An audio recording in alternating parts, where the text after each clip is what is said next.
Hello दोस्तों, Aripan foundation की तरफ से आप सभी को नमस्ते। आइए इस वीडियो में आज हम जानते हैं गतिविधि 2 के पार्ट 3 के बारे में। अब तक गतिविधि 2 में हमने कचरा वर्गीकरण को समझा और कचरा वर्गीकरण पर हमने एक क्विज भी खेली।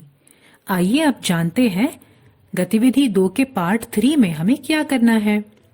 इस गतिविधि में एक प्रयोग का प्रदर्शन कर हम जैव अपघटनीयता के बारे में थोड़ा और जानेंगे। विभिन्न पदार्थों या कचरे की वस्तुओं की जैव अपघटनीयता कैसे निश्चित होती है? क्या वो एक समान होती है? आइए कुछ ऐसे प्रश्नों का उत्तर खोजते हैं। पहले हमने अपघटनीय नाम सुना, लेकिन इसका वास्तव में क्या अर्थ है? अपघटनीय शब्द का अर्थ है एक उत्पाद जो छोटे साधारण यौगिकों जैसे पोषकों, कार्बन डाइऑक्साइड, जल और ऑक्सीजन में टूटने में सक्षम है। जैव शब्द का अर्थ है कि इस प्रक्रिया में जैविक जीवों की सहायता से, जैसे कवक और जीवाणु, जो वस्तु को पचा जाते हैं।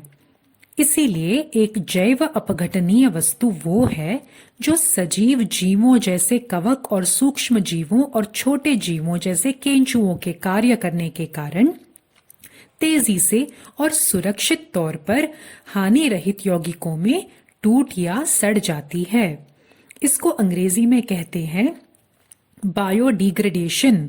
और ऐसी वस्तुएं जो नेचुरली अपघटनीय होती है उनको कहा जाता है बायोडिग्रेडेबल।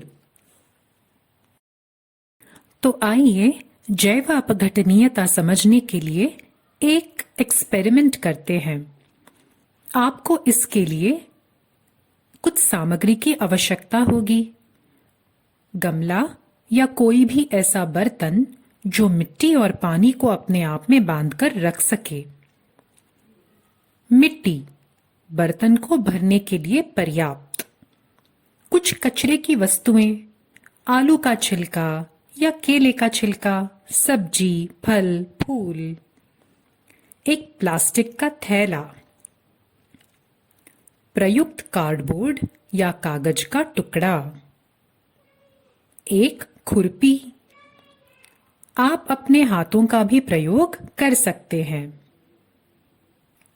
4 बर्तनों या गमलों को मिट्टी से आधा भर लें। प्रत्येक गमले में निम्न के अनुसार कचरे की एक वस्तु रखें और उस पर से मिट्टी डाल दें। ध्यान रखें कि उसे ठीक से ढका होना चाहिए। गमला संख्या 1 में आप प्लास्टिक का थैला रख सकते हैं।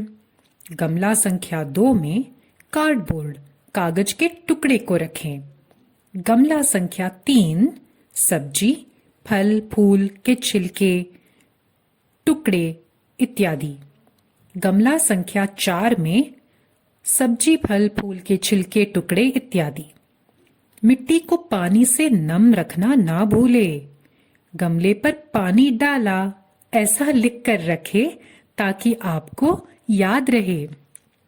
इसे गीला बनाए रखने की आवश्यकता है। इसे सूखने ना दे, लेकिन याद रखे ज्यादा भी गीला ना करे। इसीलिए कहा गया है कि इसे नम रखना जरूरी है। और अब इसे दूर कहीं रख दे जहां इसे कोई डिस्टर्ब ना कर सके।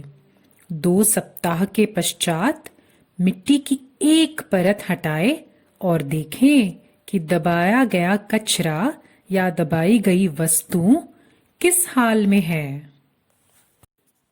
हेलो दोस्त।